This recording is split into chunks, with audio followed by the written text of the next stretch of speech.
और सुप्रिया श्रीनेत की अभद्र टिप्पणी पर कंगना ने जोरदार जवाब दिया है। कहा है कि हर महिला को सम्मान पाने का अधिकार है, महिला को अपमानित करना बेहद गलत है। कांग्रेस नेता की टिप्पणी पर महिला आयोग भी सख्त रुख अख्तियार किया हुआ है, तो लोग भी कांग्रेस से अपने नेता के खिलाफ एक्शन की मांग कर रहे हैं। इस रिपोर्ट में आपको दिखाएंगे क्या कुछ कहा गया है सुप्रिया श्रीनेत के द्वारा।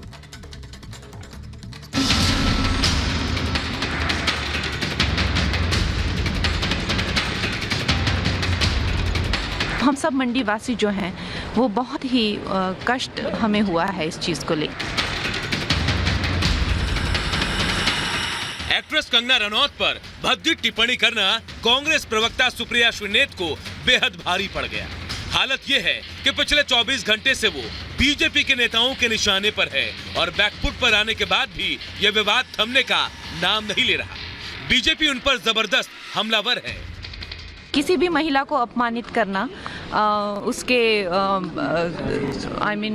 सेक्सुअलाइज करना, और खासकर सबसे ज़्यादा जो मुझे दुख हुआ है वो जो मंडी जिसे छोटा काशी कहा जाता है, पूरे विश्व में छोटे काशी के नाम से प्रसिद्ध है, जहाँ पे ऋषि पराशर से लेकर ऋषि मार्कंडेय जी ने तपस्या की है, उसके बारे में इतनी भद्दी टिप्पणी, तो हम सब मंडी वासी जो हैं वो बहुत ही कष्ट हमें हुआ है इस चीज़ को लेकर। ये जो इतनी अभद्र टिप्पणी करी गई है इस देश की एक बेटी पर, एक महिला पे, इसके लिए कांग्रेस पार्टी को माफी मांगनी चाहिए, कांग्रेस पार्टी के शीर्ष नेतृत्व को माफी मांगनी चाहिए।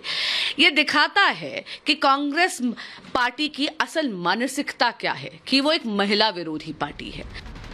हालांकि कांग्रेस प्रवक्ता के पोस्ट पर बवाल बढ़ने के बाद कांग्रेस प्रवक्ता सुप्रिया श्रीनेत ने अपना पोस्ट हटा लिया था। उन्होंने ये दावा किया कि उनका सोशल मीडिया अकाउंट हैक हो गया था और किसी ने उनके अकाउंट का इस्तेमाल कर ये विवादित पोस्ट किया।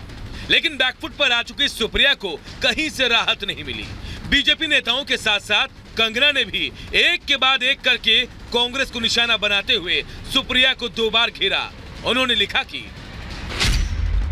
अगर किसी युवा को टिकट मिलता है तो उसकी विचारधारा पर हमला होता है, अगर किसी युवा महिला को टिकट मिलता है तो उसकी कामुकता पर हमला होता है। कांग्रेस के लोग एक छोटे शहर के नाम का दुरुपयोग कर रहे हैं। मंडी का उपयोग हर जगह यौन संदर्भ में किया जा रहा है, सिर्फ इसलिए कि इसमें एक युवा महिला उम्मीदवार है। लैंगिक प्रवृत्ति प्रदर्शित करने के लिए कांग्रेसियों को शर्म आनी चाहिए। हालांकि कांग्रेस प्रवक्ता सुप्रिया श्रीनेत अपने बयान पर सफाई दे चुकी हैं, लेकिन कंगना पर सुप्रिया श्रीनेत के सोशल मीडिया अकाउंट से किया गया पोस्ट और कंगना का जवाब इतना वायरल हो गया कि लोग इसे कंगना के उद्धव ठाकरे को दिए गए श्राप से भी जोड़कर देख रहे हैं, जिसमें एक्ट्रेस कंगना ने अपने घर तोड़े जाने पर उद्धव ठाकरे को लेकर कहा था कि जिस तरह उनका घर टूटा है उसी तरह उद्धव का घमंड भी टूटेगा। उद्धव ठाकरे, तुझे क्या लगता है कि तूने फिल्म माफिया के साथ मिलके मेरा घर तोड़ के मुझसे बहुत बड़ा बदला लिया है? आज मेरा घर टूटा है, कल तेरा घमंड टूटेगा। ये वक्त का पहिया है, याद रखना, हमेशा एक जैसा नहीं रहता। अब इसे इत्तेफाक कहे या सियासी घटनाक्रम, लेकिन कंगना ने अपना घर तोड़े जाने के बाद जिस तरह से उद्धव ठाकरे को श्राप दिया था, उसके कुछ वक्त बाद ही उद्धव ठाकरे सत्ता से बेदखल हो गए थे और घटना के बाद शिवसेना भी उनके हाथ से निकल गई। ऐसे में सोशल मीडिया पर ये मीम बनाए जा रहे हैं कि अगला नंबर कांग्रेस का है। कंगना का श्राप किसे करेगा बर्बाद? सवाल है कि आखिर कंगना को हिमाचल प्रदेश के मंडी से प्रत्याशी बनाए जाने के बाद ऐसी क्या दिक्कत हो गई कि कांग्रेस प्रवक्ता कंगना पर इस तरह की ओछी टिप्पणी करने पर उतारू हो गई?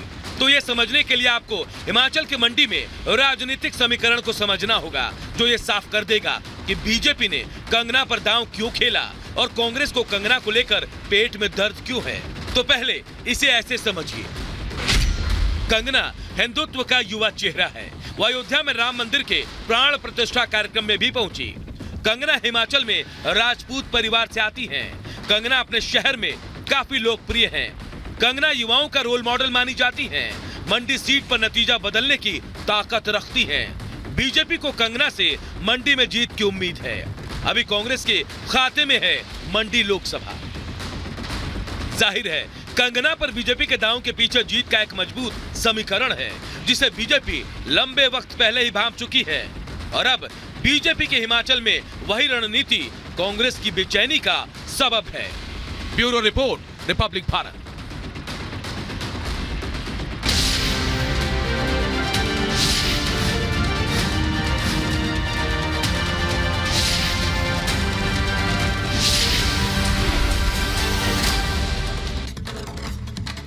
और इसी बीच अब अगली बड़ी खबर महाराष्ट्र से आपको बता दें 28 मार्च की तारीख बेहद खास है क्योंकि प्रेस कॉन्फ्रेंस होगी जिसमें अजीत पवार, एकनाथ शिंदे और देवेंद्र फडणवीस होंगे। आपको बता दें लोकसभा चुनाव के उम्मीदवारों का ऐलान इस प्रेस कॉन्फ्रेंस में हो सकता है।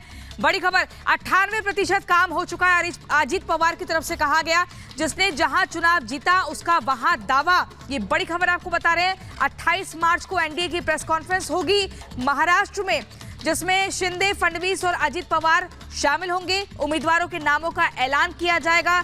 अजीत पवार का कहना है कि 98% काम पूरा हो चुका है, जिसने जहां चुनाव जीता उसका वहां पर दावा।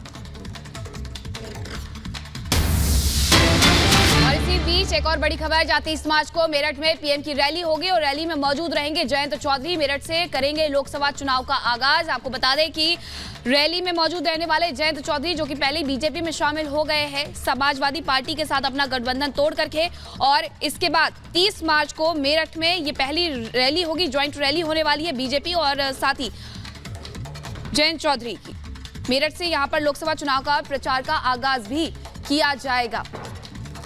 और आगे बढ़ेंगे अब बात, इन्होंने एक बड़ा दावा किया है और कहा कि बिहार में सभी सीटें एनडीए गठबंधन ही जीतेगा। उनका कहना है कि एनडीए की लहर है, बीजेपी की लहर है और परिवारवाद को लेकर के विपक्ष पर निशाना साधा है। उन्होंने कहा है कि विपक्ष अभी भी परिवारवाद में उलझा हुआ है क्योंकि विपक्ष के बीच सीट बंटवारे को लेकर के अभी तक कोई समीकरण तय नहीं हो पाया है। लेकिन इसके पहले हम बात करते हैं एनडीए गठबंधन की, तो सीट शेयरिंग का फॉर्मूला तय हो गया है, अनाउंसमेंट हो गई है कि कौन कहां से लड़ने वाला है, लेकिन इंडी गठबंधन अभी तक उलझा हुआ है सीट बंटवारे को लेकर के।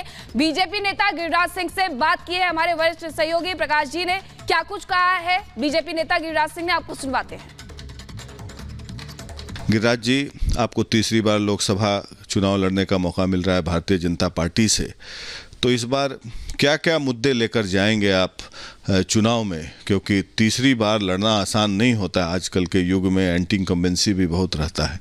देश की जनता नरेंद्र मोदी को और बिहार की जनता भी नरेंद्र मोदी को चाहती है, और नीतीश कुमार और नरेंद्र मोदी की जोड़ी जब है तो बिहार में फिर हम एक सीट नहीं जीत पाए थे, नीतीश कुमार उसको भी जीतने के हम लोग भरसक प्रयास करेंगे कि 40 का 40 सीट पर बीजेपी और जदयू और एनडीए का कब्जा हो, क्योंकि आप देखिए उनके पास क्या है, कुछ नहीं।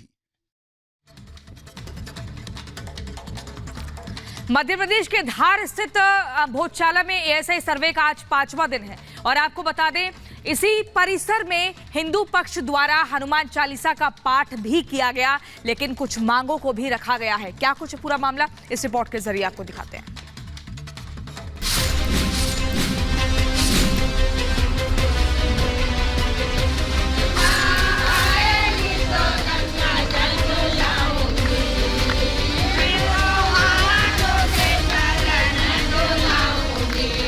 भोजशाला का सच जल्द ही सामने आने वाला है। सरस्वती मंदिर है या मस्जिद, जल्द पता लगने वाला है। मध्य प्रदेश के धार स्थित भोजशाला में एएसआई की टीम आज 5वें दिन भी अपने अभियान में जुटी हुई है। भोजशाला में सर्वे का 4 दिनों का काम पूरा हो चुका है। इस बीच आज भोजशाला परिसर में हिंदू पक्ष की ओर से हनुमान चालीसा और पूजा पाठ की गई। भोजशाला पहुंचे श्रद्धालुओं ने इस दौरान जमकर नारे लगाए, साथ ही महिला श्रद्धालु भी भक्ति में पूरी तरह से लीन नजर आए। इस दौरान श्रद्धालुओं का कहना है कि जैसे अयोध्या का सच सामने आया, वैसे ही भोजशाला का भी सच सामने आ जाएगा। सर्वे के आधार पर अयोध्या का निर्णय हिंदू समाज के पक्ष में आया है। इसी सर्वे के कारण काशी विश्वनाथ का निर्णय पक्ष में आया है। तो निश्चित यहाँ भी साक्ष्य प्रकट स्थल पर है, और जो गुप्त अंदर से होने सर्वे के बाद भी निकलने वाले, तो 7 को आज क्या सारे पक्षों के आधार पर इस प्रकार निर्णय होगा, हम उसका स्वागत करते हैं। वहीं भोजशाला परिसर पहुंची महिला श्रद्धालुओं ने भी मांग की, हमारा मंदिर हमें दे दिया जाए।